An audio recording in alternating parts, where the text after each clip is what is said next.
Queensland will reopen its international border to fully vaccinated arrivals from 1 a.m. on Saturday. State tourism leaders are predicting that it'll take at least 12 months for businesses to return to those pre-COVID levels.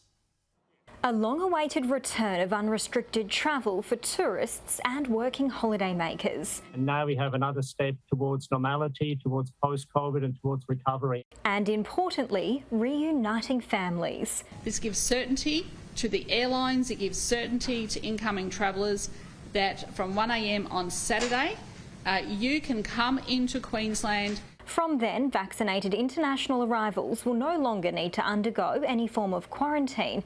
They will be asked to undertake a rapid antigen test within 24 hours.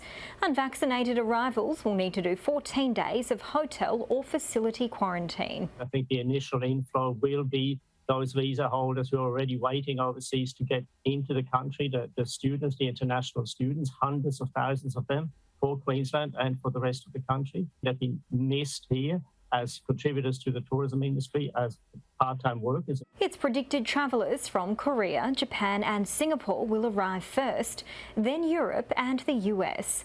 But it will be a long road to recovery for the state's tourism sector, worth $7 billion to the economy each year before the pandemic. I think we'll have probably the whole year ahead of us to do that. It's not just a matter of the restrictions that apply for incoming travellers that we're now lifting. It's also rebuilding the confidence in the travelling public in both directions, Australians going overseas, but importantly for us, of course, travellers arriving here. Brisbane Airport's CEO has welcomed the announcement, but says it will take many months for inbound market nations to reopen. We are not expecting to return to 2019 routes and passenger levels until 2024. It will take some time. We have no illusions about that. Queensland was set to reintroduce quarantine-free international travel arrival once the 90% double dose rate was achieved. It's currently at 88.8% fully vaccinated.